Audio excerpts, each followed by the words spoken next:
Welcome to today's webinar about how to build CRA-compliant edge devices. We will go from regulation to platforms to the actual edge AI. Today I have with me Chuan Fang, he's General Manager of Radiantek. We have Stephen Wu, who is Head of ARM and IoT Platform Strategy for Avalue Technologies. And myself, I'm Daniel Lang. I'm the VP and General Manager for Torizon. So what will we learn today? So first, a little bit, what's the CRA? You already joined that webinar, so I assume you know a little bit about it. So we'll not go too much into detail. Then a little bit, what's Torizon, as we will talk about that quite a bit. Then we'll hand over to Avalue, which will talk a lot about the enablement. Then Radiantek will focus on the MLOps part and how that connects to CRA. And then we will go a little bit more deep in the Torizon security feature and how that helps with the CRA. And then at the end, we have a Q&A. So if you have any questions, just type in the chat, and then we will pick them up at the end. So let me talk a little bit about the EU Cyber Resilience Act. So that's a new legislation the EU brought on because they want to protect their citizens from cybercrime. And cybercrime really went through the roof in the last years.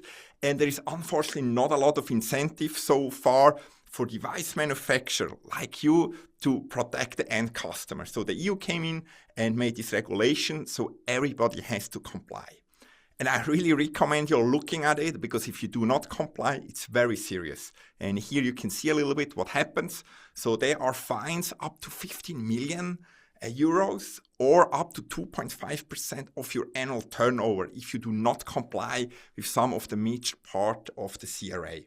Also, it's now part of the CE marking. So if you're familiar with the CE marking and you already have that, you will not be able to obtain this if you do not comply with the CRA.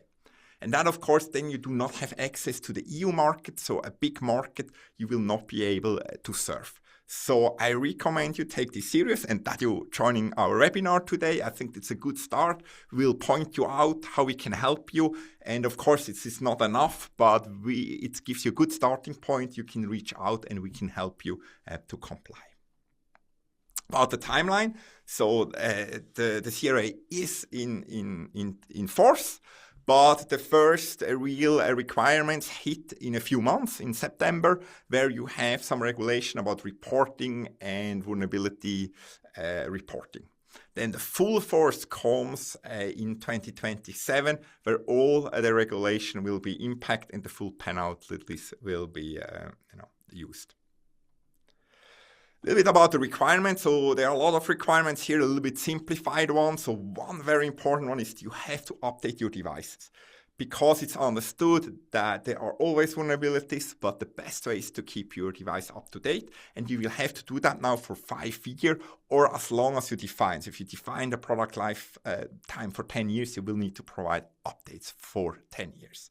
You will have to protect your device, so no default password. Also here, secure boot, it's not required secure boot, but it helps you much easier to comply with the CRA. You are not allowed to ship your product if there are known vulnerabilities in the software, right? So you need to check this and you're not allowed to ship it anymore. You have to protect your customer's data on the device or when it's transferred. In reality, that means you need to use encryption. You need to make it as easy as possible for your customer to update the system, either automatic update system or make it very, very easy. Also, you have to limit the attack surface. So if you have ports, physically or virtual ones, which are not used, you have to close that to make sure there is not additional entry point for attackers. Then on vulnerability handling, so you need to describe what's in your software. So we have to do that with a software bill of material where you list all the packages, everything in there, so customers can understand what they're actually buying. Also, if you're aware that your device will be exploited in the field, you have to report that very, very fast. Then you have to patch your device with no delay. So if you know this is going to be hacked, you need to do something against it. And you need to do that with a very secure update mechanism, because you don't want to have your update system being the main attack vector in the future. Then there is requirements on information and instructions. You have to describe how you intend the use of your device, right? That also actually helps you a little bit for the threat modeling and makes it a little bit easier for you. You also have to define the support period. So maybe you say your device is supported for 10 years. That's a little bit more effort to provide support, but it's maybe a good selling point compared to your competitor, which may be only the minimum 5 years. You also need to describe how you can remove the data. You need to describe the security features. That, again, will help the customer to decide. Maybe they want to be a little bit more secure, so they can actually understand the security feature of a product. Currently, that's very, very hard.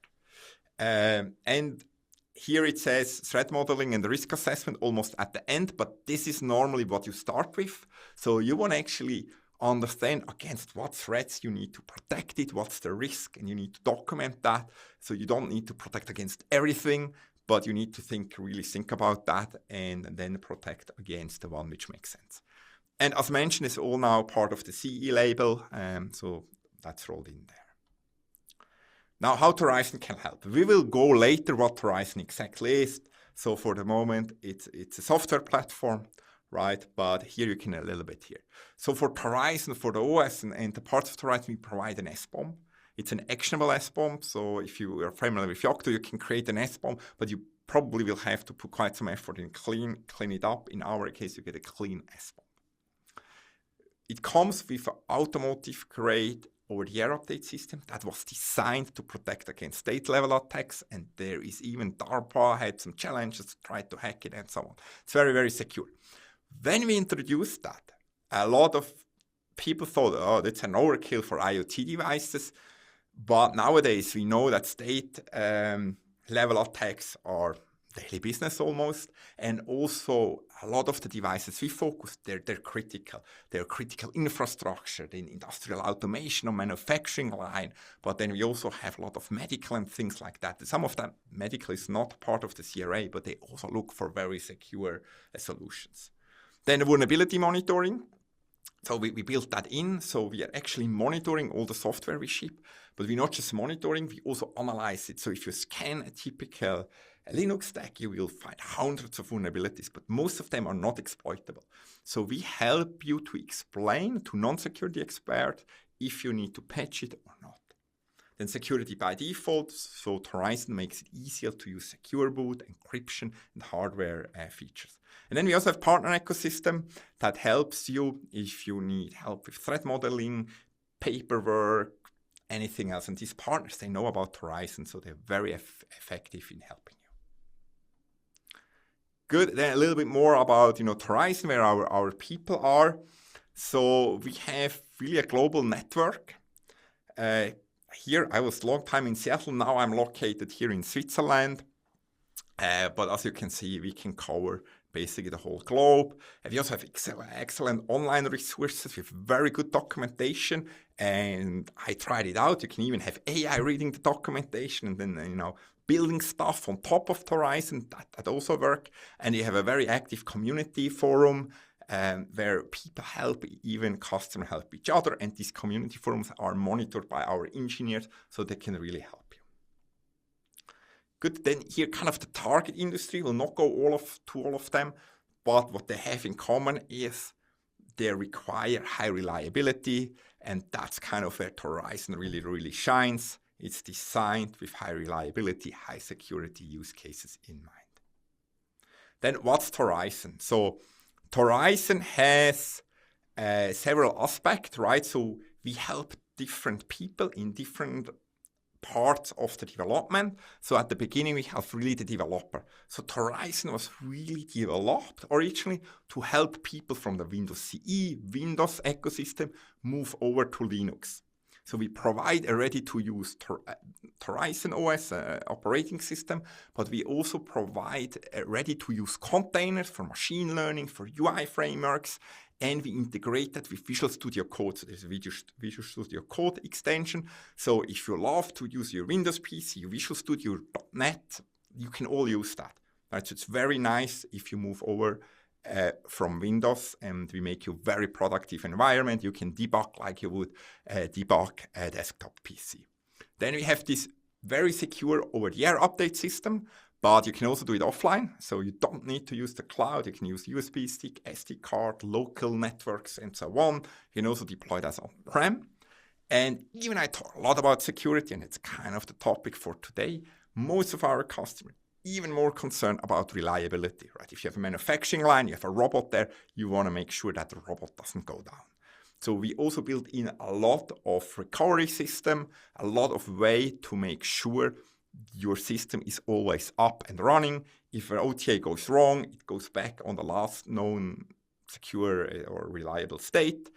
So we put a lot of effort into that. Also a lot of edge cases if you lose power and so on.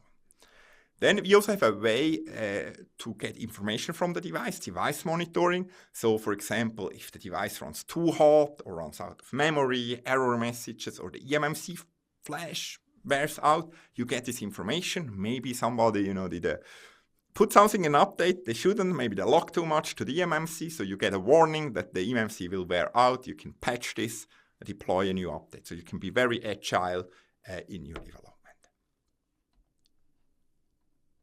Good.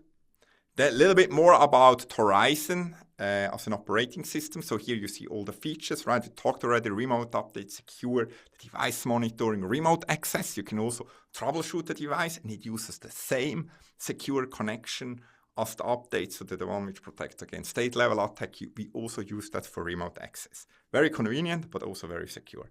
And then we have the subsystem update. So a lot of embedded systems not just have the main Linux computer, they have microcontroller, they have firmware in cameras, in modems, and so on. So you can also pull that in, manage that with Torizon.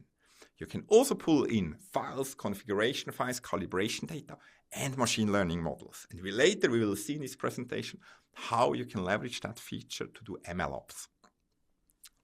Then here on the right, you can see the stack up, right? So on the bottom is really the hardware. So it's supporting a lot of hardware. We'll cover that a little bit more. Then we have the small OS, where you have a container engine, an optional. So you can use container or not.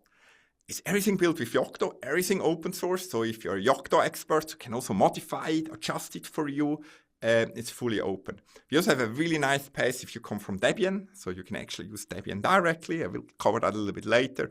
Or we have Debian container, which I would say it's the recommended way how you can move from your Debian or your Ubuntu systems to this system. The advantage of Torizon, it's really designed for high volumes. So if you have thousands of devices, tens of thousands of devices, you can keep them reliable on with Ubuntu and Debian. That can be a little bit tricky. Then your application, typically it's containerized. It's basically the only thing you have to bring. Everything else we bring. And then the cloud, if I like to use it, we have this Optane. This is this safe over-the-air update system. In the cloud, you have all these features. And then it also has an API. So with the API, if you already have a cloud solution or you already have a customer software or a customer platform, you can plug in and get all the features. And you never have to show your customer it's Torizon or anything. You can build your own UI. You can create, integrate it in existing solutions. So a lot of people use actually Torizon via API, so you don't need to use our web UI if you don't like it. Good, and then really here the point for today is, it's not all about Toradex, where originally, was building Torizon. It's about the community, so you don't have lock-in. You can use Toradex hardware. You can, use Avalue hardware or any other hardware. There is a community, hardware agnostic, so we are really open. And also, because it's open, it's more secure. You can review actually the code. Some of the contributors here, just a few. I have Baylibre, I have Pila, which is energy storage system. And Burkhardt, maybe many of you in Europe know him. And there is GitHub, so you can look at it, you can contribute, porting it, whatever you like, for the Torizon OS. Good, and hear more about what it is, right? So Toradex is originally, we did it in Toradex, but now there is much, much more support. So for example, NXP and TI, they're both invested in, so you can now find Torizon already pre-built and supported on, for example, NXP IMX93 Freedom board, or on many TI boards, including some of the Beagle boards, where TI invests in keeping Torizon up to date. We also have an early engagement with ST.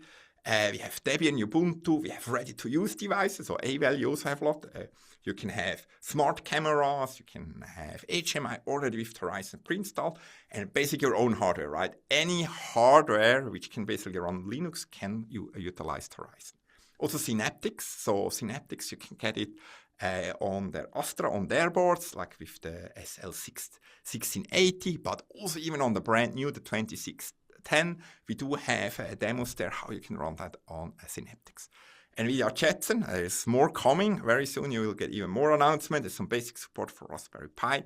And a lot of our paying commercial customers also use Intel systems. So it's very nice to unify Intel and ARM system in that. Then, of course, the highlight from today here is that Avalue really joins the Torizon ecosystem with Radiantek, with Geniatech. So really happy to have them welcome here and contribute and kind of shaping, where Torizon will go. With that, I like to introduce you to Avalue, and you will hear about how they see the CRA, what they do about the CRA. Hello, everyone. It's my honor to talk about CIA-ready platform and SoC enablement topic. As we all know, 2027 will be a big year. The CRA Act will start to roll out. So we need to make ourselves ready to deal with the impact. CRA is not just a software element or hardware element. It's a very broad topic. So the best way or strategy to solve this problem is we have to make ourselves ready from a platform view.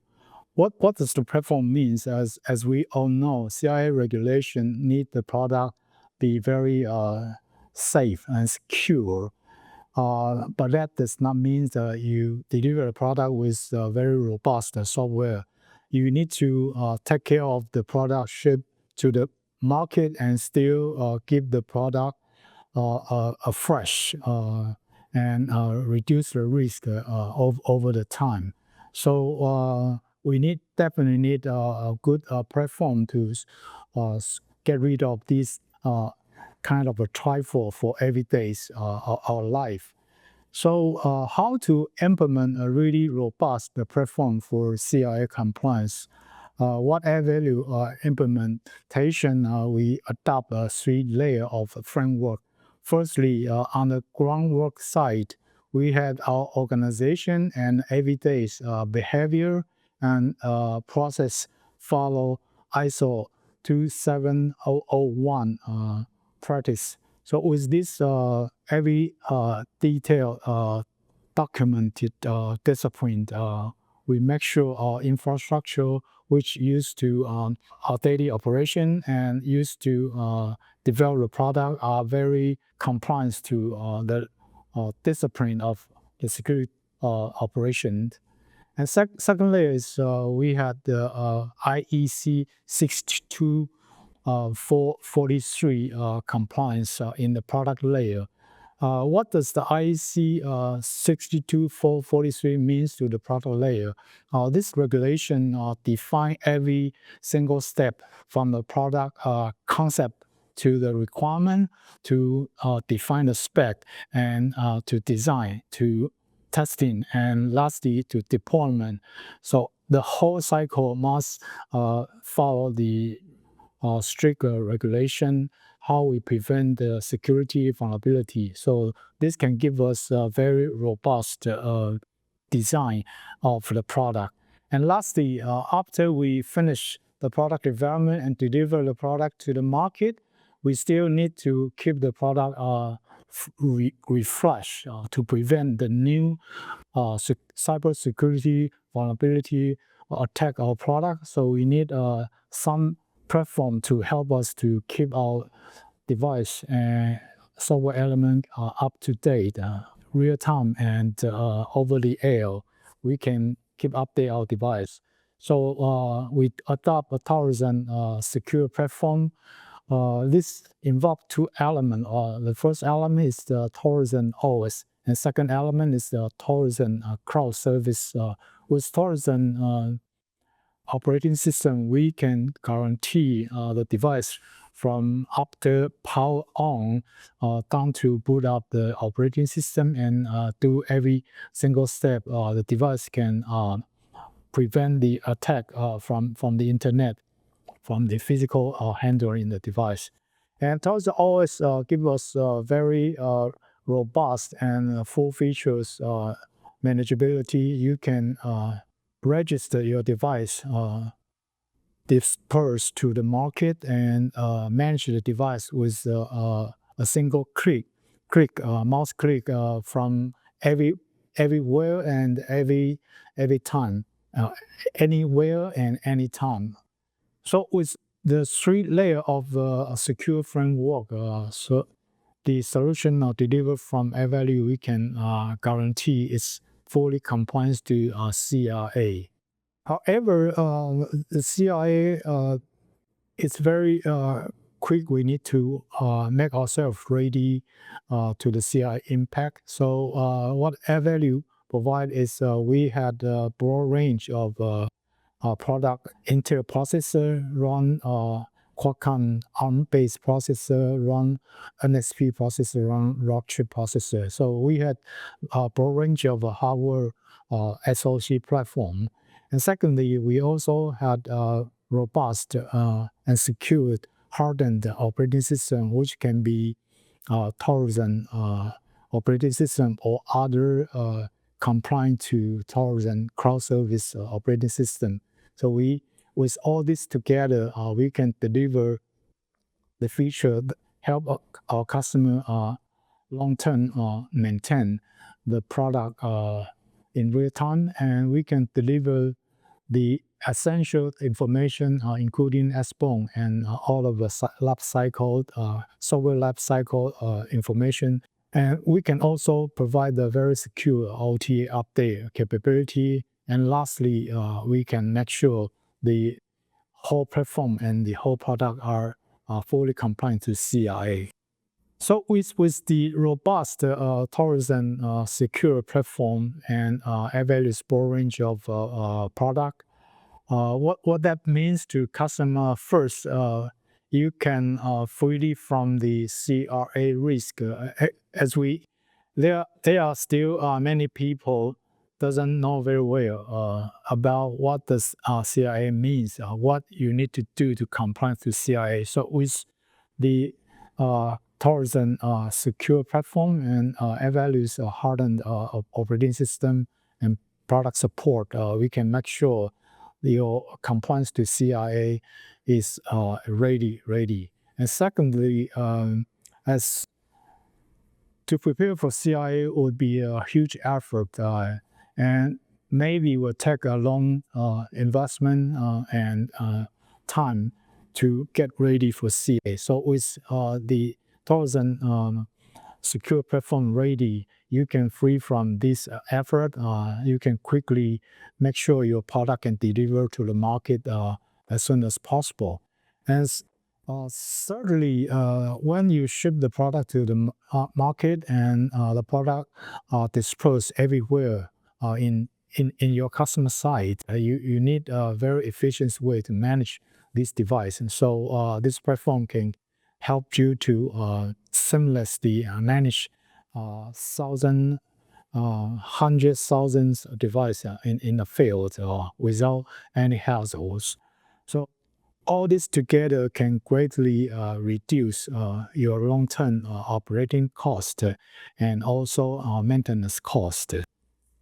So when the Torizon secure platform ready, everything in compliance to CRA, what does that mean to you for the Edge AI application? While the technology keep evolving, our headaches not just only dealing with the cybersecurity issue, we also heavily use AI in our daily life. So we utilize AI in improving our operating efficiency. We utilize AI to reduce our. While the technology keep evolving, when we had the very robust and secure platform, we also need to dealing with the other headache is the AI deployment in edge side. So when the AI in edge side means you need a lot of effort to keep your AI model refreshed. That will involve a huge effort if you don't have a really efficiency platform to help you to manage that.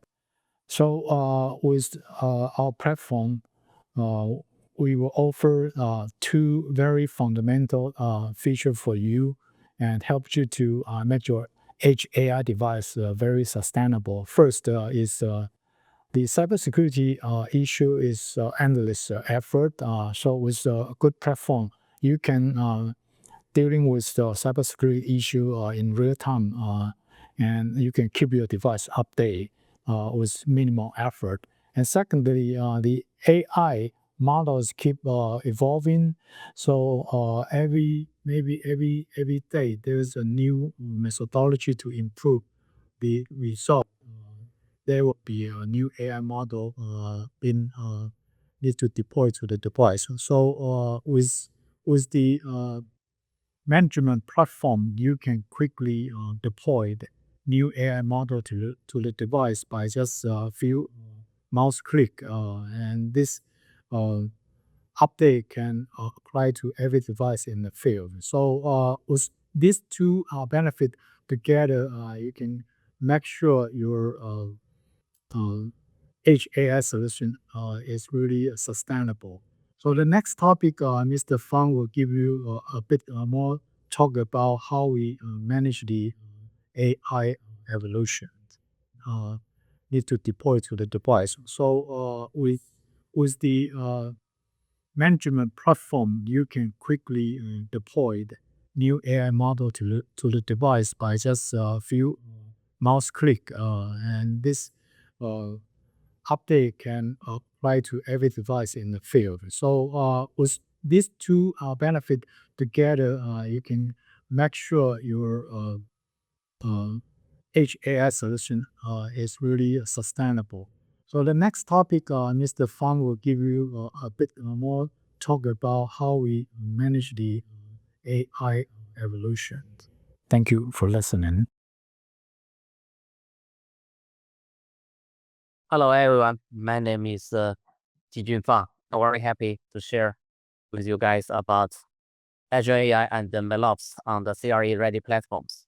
All of us know from a CRA-ready platform to sustainable Azure AI at scale, that is very important. And that is my first page of the slide.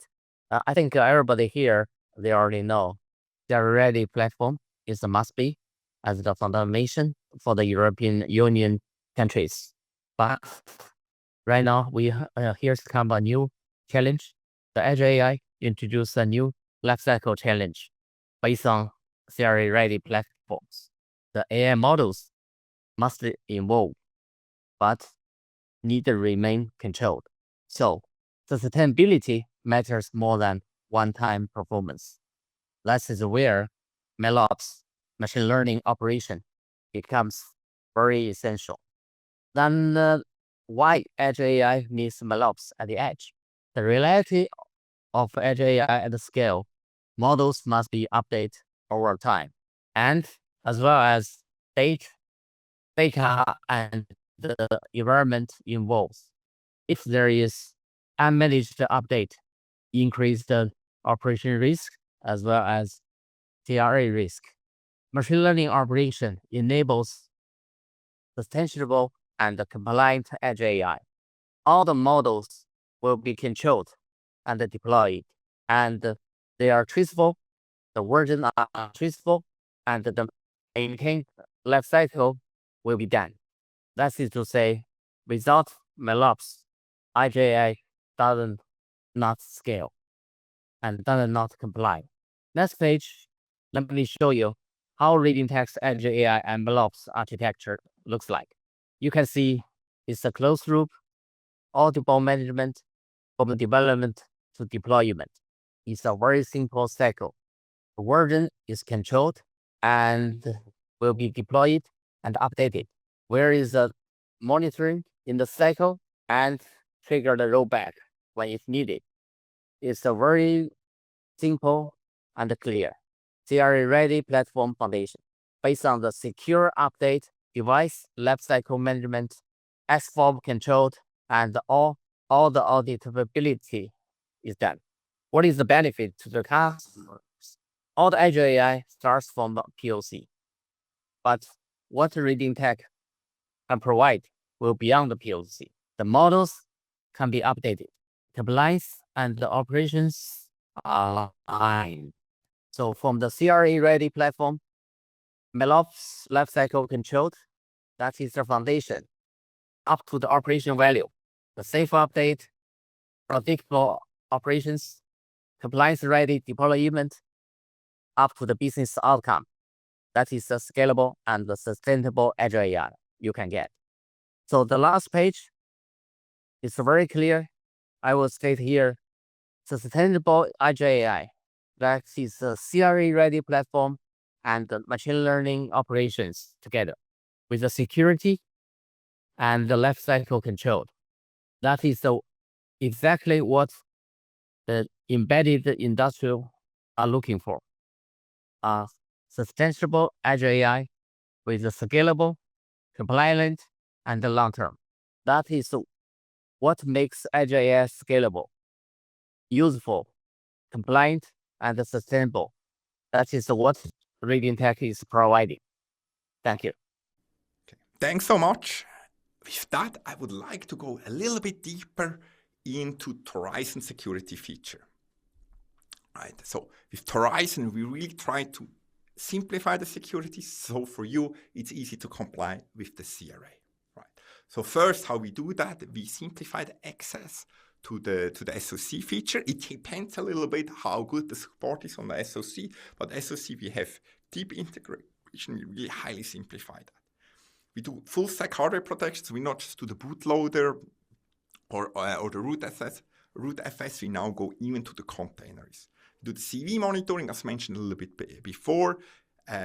Even we ship software, even it's shipped, we still keep scanning, so we know if there are new vulnerabilities popping up. Then we triage them. Do we need to do something about or not? And then we also translate the CVEs, which can be very technical and a little bit, it's a little hard to understand if you're not a security expert. We translate that to our typical customer, and most of them do not have security experts in their company, or they have, but they're maybe overloaded with other things, and then we help them already triaging that, so the life for them is much easier. Then also, how is Torizon comparing to other possible over-the-air update systems? Right. So here I don't go over all of that, but what's basically the takeaways. Torizon with the Optane framework below is very, very secure, and it protects you against a lot of different attack vectors. Depend on your threat model. You may need to protect against them. If you use another solution, it's possible, but then you need to other way how you protect against. And with Torizon, it just comes with a lot of coverage out of the box. Then also there is different way how you can use Torizon, and also how you saw it presented on the Avalue presentation. Right, so most of the stuff I talked is really about the Torizon OS, so you really use the complete OS. But there is also a way where you just use Debian or Ubuntu, you may already have, and you can install it very similar. However, then you will still be able to do offline updates, remote access and all of that, but it's mostly focused on applications. So you will not be able to do OS update. Also provisioning, if you route a lot of devices, it's not automated. You get the same automotive grade security, but the secure boot, some of the encryption, OPT on ARM, you will not have, right? We can still support SBOM generation, vulnerability manager, but you have to contact us as it's not just out of the box. Then how would you even use that, right? So if you are now on Debian or Ubuntu device, you can really in 2 minutes, you basically just put this in and you're ready to go. It's very, very, very simple. You can find that later on the slides. Now more on the security on the vulnerability manager, right? So you get, if you go, now that's our web platform, right? You can log in, make an account, and then you see for all our software, you see vulnerability scans, you see how many vulnerabilities there are, and so on. And then you can dive deep in these vulnerabilities, in the high ones, which are maybe critical. But we did an analysis for you. So we describe what that vulnerability means for you, so you can take action. Maybe you need to patch, maybe you don't need. Also depends a little bit on your vulnerability model. We can even work with you, and you can tell us your threat model, and then we can even do that completely for you. Or you say, oh, no, I can handle that. You just need a little bit help, then you can use this here out of the box. Now, also MLOps was a big topic before, right? So how is MLOps and Torizon work together? So we have this feature we call subsystem updates. And here we really focus on this AI model. So you can update them without, updating the whole application or the OS or the bootloader, things like that.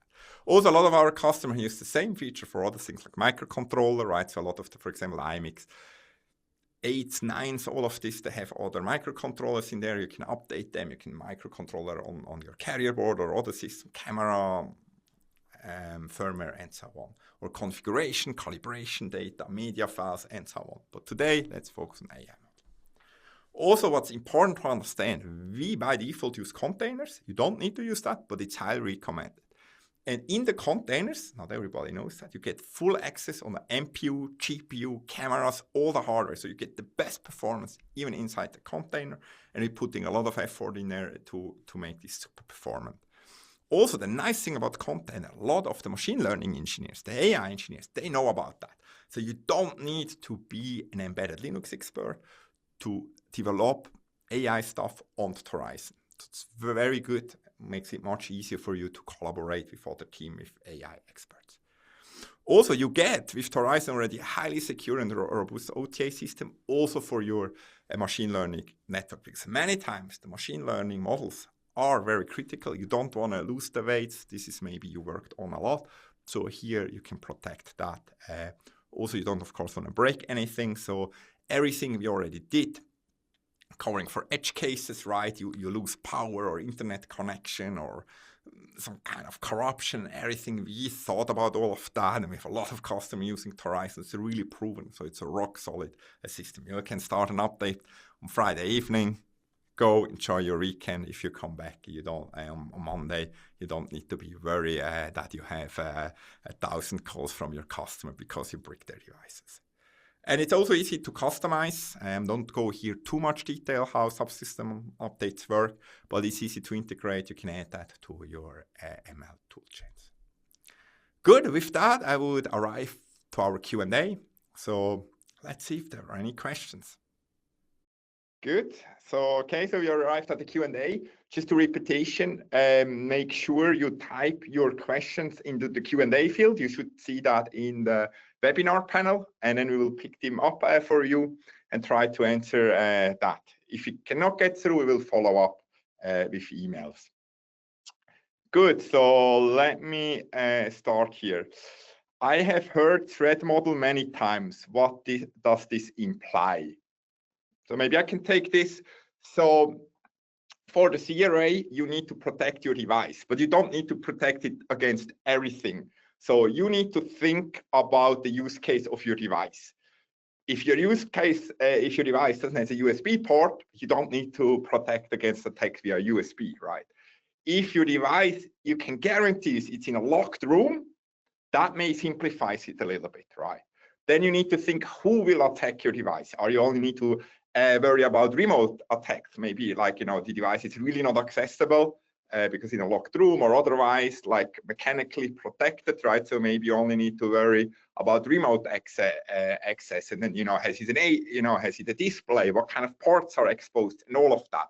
So basically you're thinking through how people could attack it and what's the use case. You also, in the CRA, you need to describe how your device is used, right? So if you, if you use a smart camera and somebody misuses that camera and use the processor to control a CNC machine, yeah, you don't need to cover for that case, right? So you need to describe how the device will be used. You need to basically describe the threat model. That also needs to be, I think regulator needs to know that, right? So describe that and all of this. So it means it's very hard to say in general, if you have a vulnerability, does that affect you or not? It will matter on the use case, right? And we do for Torizon, we have a default threat model, right? It's one we came up, and we assess against this. but many times the actual threat models are actually more limited. So many times you may need not to worry about all the CVs we flag up. We can also work with you, so you can submit your threat model, and then we can even do the analytics for you, for your custom threat model, for a small fee. But very good question, and really need to start with that. If you don't know your threat model, you can many times not say how secure or what you exactly need to do for your device, right? And we can help you if you never did that. We have security experts. We can help you. We also have a partner network with a lot of consultants and things which are expert to do that. They're frameworks. We have in some other webinars, we bring up different frameworks how you can do that. Good. So let me fact it.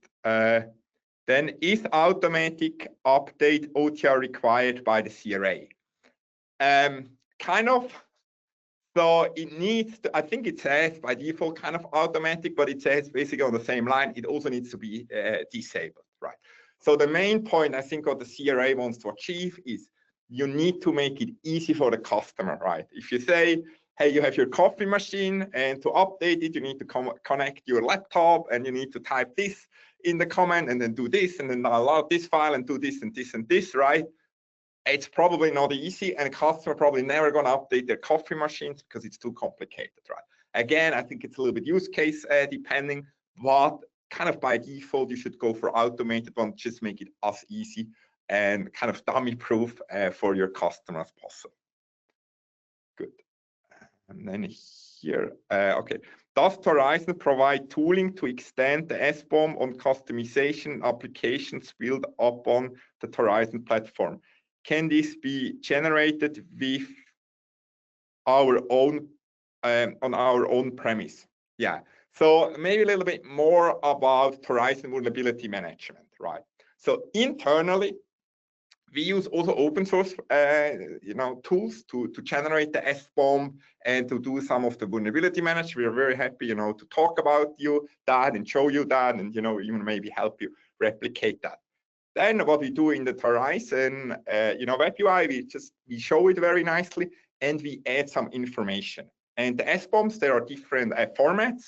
We supporting two, and we also add a VEX, like an extension to the SPDF files, I think. If I said this, no, it's the Cyclone D. So SPDF is one, and then you have Cyclone D is the other format, and there we support the VEX. So all the analytics we do, let's say, commenting on CVs is critical, not, our threat model, in our threat model, we can ignore that. All this information we add in the standard format. So if you have already tooling, let's say commercial tools or some other tools, you can actually import our SBOMs, and you can do that on your premise. You don't need to do that in the cloud, right? You can download them, import in your tools. So even you do that in your own tools, we make it much, much easier, and you can still profit from our expert doing all these analytics. Yeah. So we are very, very aware that many times in product, or in a company, there are other products, there are other things, and they're just part of the chain. So we are really supporting that. Of course, you can also import, right? So you can also, you say, oh, I really like the Torizon vulnerability manager, but I have microcontroller firmware or have another system here. They also have software. You can also bring that in. Again, talk to us if you like to do that, but it's also easy to export that and using in your own tool. So we don't want to lock you in. Good, covered this.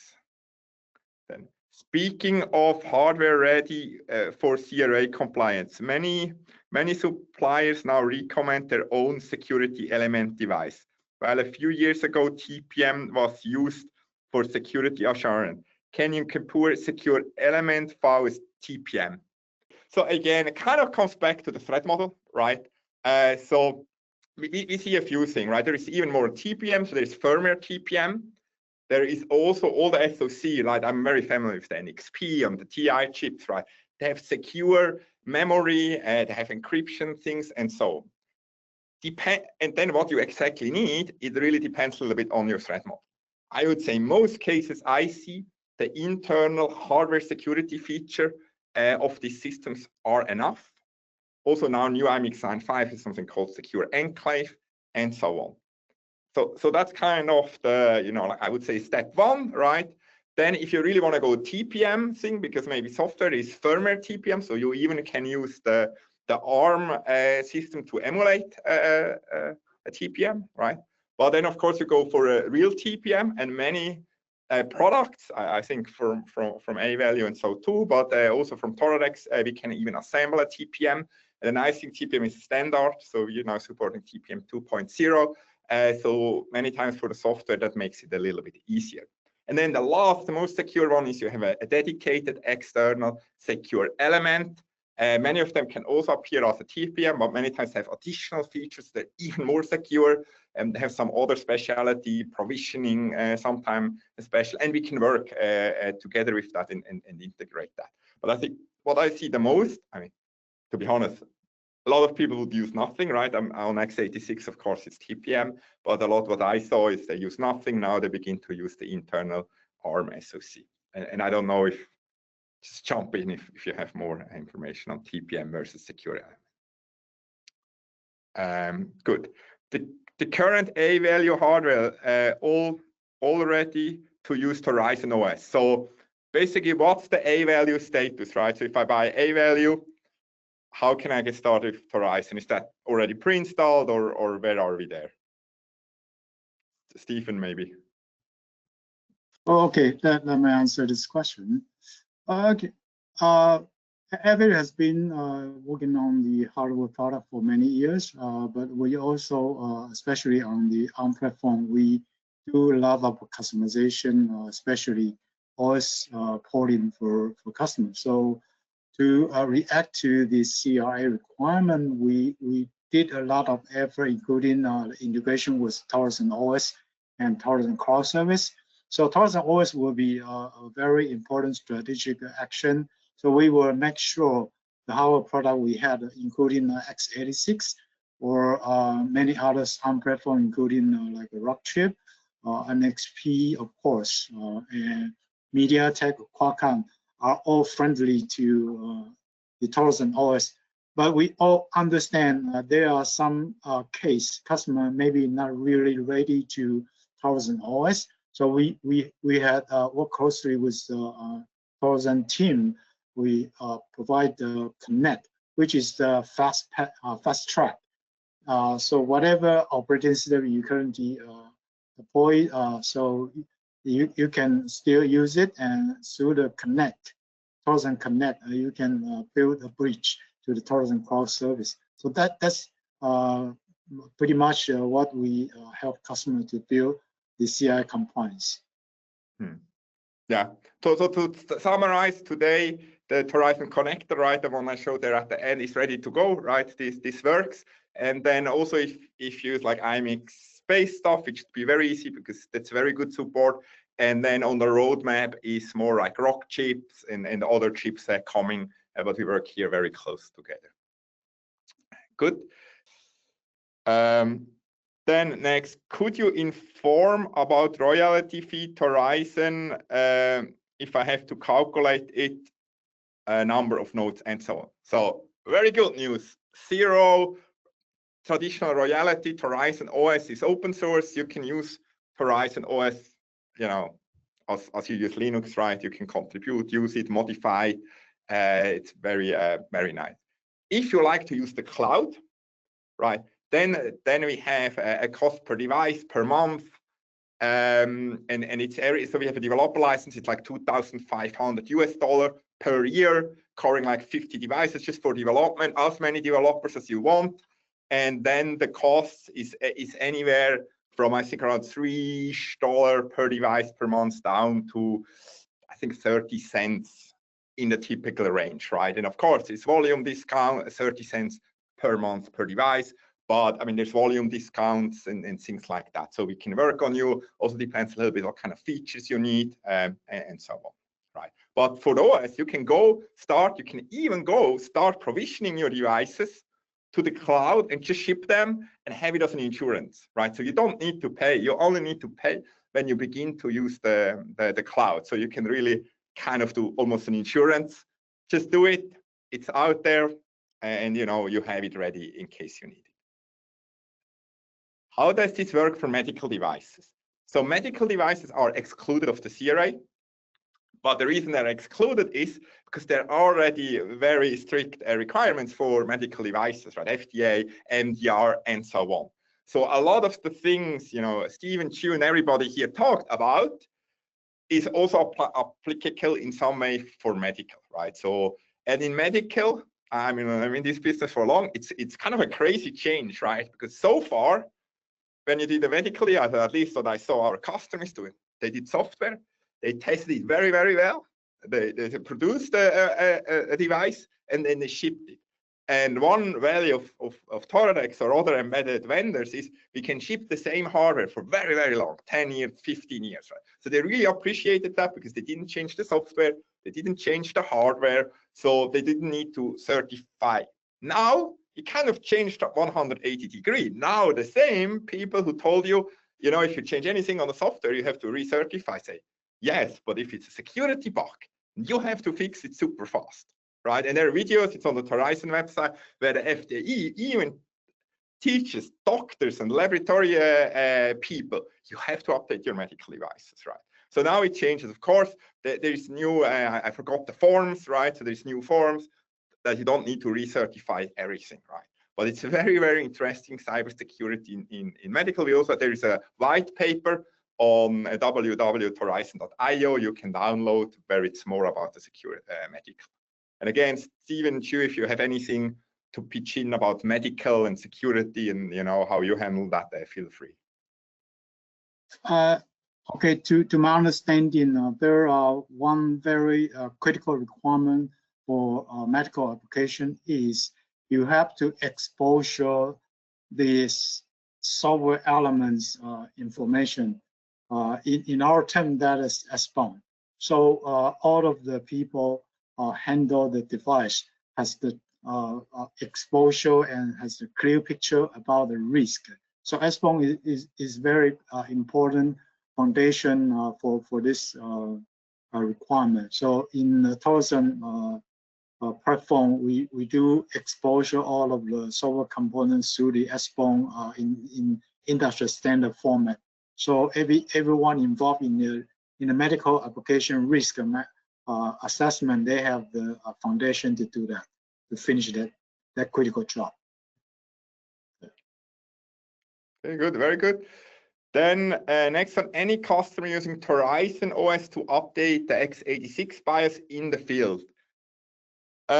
Good questions. I think that there's a lot of customers using x86. I'm actually not sure if they do BIOS updates. I would need to go back. Maybe Stephen or Jun did it themselves. I assume so. On ARM, of course, this is really part, but I'm not 100% sure. To be fair here, I can double check on that. Oh, okay. BIOS is a special software component in x86 system. It's more like the bootloader in ARM-based system. So in general, in the past, we try not to touch the BIOS update in case the device is stable, because during the BIOS update, there's a risk to make the device become brick. So, but to the CRA compliance, the BIOS is also a mix of 1,000 or even tens of thousands software component library function. So there are also many vulnerability exists in the BIOS. So in the long run, after the CIA regulation take effect, all of the x86 platform provider must provide a convenience way to update the BIOS for sure. Just like we need to keep the operating system up to date. Yeah, I really feel, because exactly what you said. So I also feel our x86 doesn't do BIOS updates. I was just never hands-on involved, so I cannot confirm, but I assume high. Is it planned to support Orange Pi? Now I have to say, I know it's one of the maker boards. I don't know what's the SoC there. Maybe Stephen and Chu know. I know we internally don't work on it, but of course it could be in the community. somebody adding support, or I don't know if any of you has plans to do that, right? You know, you could do it. It could already be that people already did it, but it's not to my knowledge.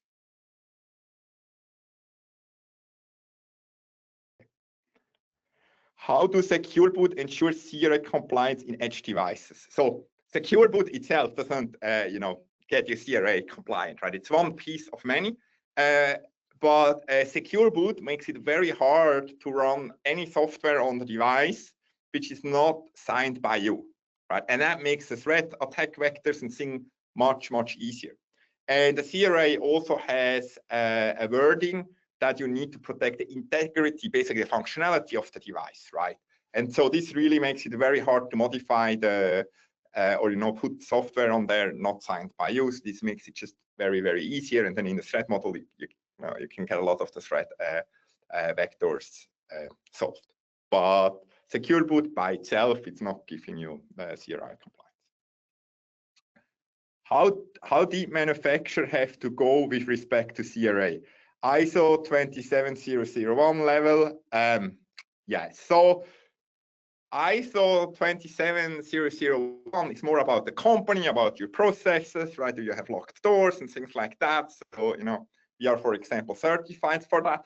But a CRA is for the product, right? It's really for the product. So it's quite different. So ISO 27001 probably helps in the whole thing, right? You already follow best practices and things like that.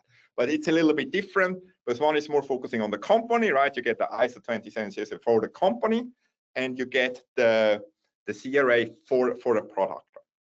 Also very interesting, at least for us, right? We do system on modules. We don't do we don't do finished product. Most regulation hit for the finished product, right? You do I don't know, a robot, like industrial robot, that has to be certified. The CRA, the components have to be certified. So the OS has to be certified. The system on module has to certify. The SoC on the system on module has to be certified, and all of that. So it's kind of an interesting dynamic, right? Or we talked about medical devices. So I think medical devices don't need to comply, but a lot of the components which you can also use in medical devices and other products will be certified, right? So I think if you open a medical device, a lot of the components in there will be CRA compliant. I should. Good.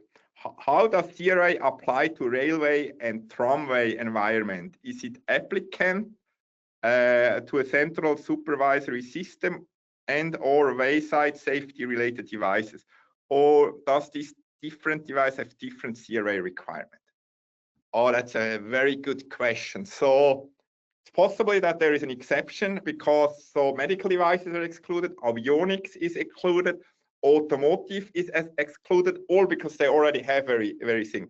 And I know that railway also have, at least on the safety, very strict requirements. Could be that it's, I don't know, maybe Stephen and Shu, do you know railways, as apart from the CRAs, or is it excluded? Do you know this, or? I'm not 100% sure. For the railway, I'm not quite 100% sure too. But in general, the CI is defined by EU. So there are many rolling stock application also covered by the EU regulation. So as I remember, there are categories in the CRA device category. There's also the device served the transportation service will also need the CI compliant. Okay. Good. Also a short time check, right? We are done here by an hour. Officially it's done. I see there's a few questions more. I mean, I may add a few minutes, but for everybody else, right, we will make the recording available. Thanks so much for joining us here. I hope you learned something, right? You will get the slides, you get the links. Feel free, to contact to us also on LinkedIn if you have questions. Yeah, was a pleasure. Also, thanks a lot, Stephen and Chu, to join me here on this webinar. First time we do something together. So happy, and also really shows now that Torizon, grows. That's a very good base. A lot of companies setting on that. to be CRA compliant. So thanks so much. And I will pick up a few more here, a few minutes more to try to help you as good as possible and then let you go. Thanks so much. Good, great. And then the next question is, will Torizon itself be CE certified according to EN 304626, the vertical standard for operating systems? Yeah, so Torizon itself of the OS will need to be CRA compliant. Likely we'll use the vertical standard, and we're looking into that, but Torizon will be a CRA compliant. Good. Oh wow, we get more and more. Device doesn't have internet in it. Okay, device doesn't have internet in it, just passes data through. So you actually don't need to be internet connected to be affected by the CRA. If your device can be physically or logically be connected, it needs to be compliant, right? So I think almost everything with a USB port, or definitely everything with an Ethernet port, who somehow could, or via computer somehow could connect to the internet or to a network, needs to be compliant. Good. Let's just scan me through here again. If I missed your question here, there's really a lot. I think I flagged everything that I think we already talked about, automatic ones. Yeah, so one here, if you already have products in the field, do we need to redesign everything to meet the CRA? Maybe Stephen. So already deployed devices, right? So what should I do? Okay, yeah. There are maybe tens of thousands devices already deployed in the field. What if the CRA attack effect? How we handle those devices already deployed? In general, you don't need to redesign everything, but it really depends on how your platform foundation, how the serious the vulnerability exists. So in the case, there's no simple answer for all of the device. How do we deal with that? So we have to forward looking. From now on, you must consider every new device shipped to the field, you got to be CRA ready. Even the CRA regulation delay, or for whatever reason, you don't need to make it really fully compliant. But in case you are CRA ready, that can solve all of the headache you had. As you know, the CRA, what does CRA ready means that you have the ability to update your device. That is most important one. And second is your device can be protected from the very beginning and down to the system is ready to run. So I think the answer is no. You definitely have no ability to redesign everything and reorganize everything for all of the device you already ship and install in the field. I mean, what we see, right, it's that a lot of companies, they ship a product, right, and they continue want to ship that over the, over the CRA. They don't want to stop shipping it, and then they update them with CRA, let's say with Torizon in our case, and many times we call it brownfield deployment. So we also have tools and stuff where you can bring fleets that are already deployed on Torizon. So we have one unified way to do that. It's something we did many times. So if you want to, protect your devices or maybe unify things, we're very happy to talk about that. But with that, I think I will stop here. Also a little bit, respect here my co-presenter's time. So thanks so much again for joining that. Thanks so much here also helping out with the Q&A.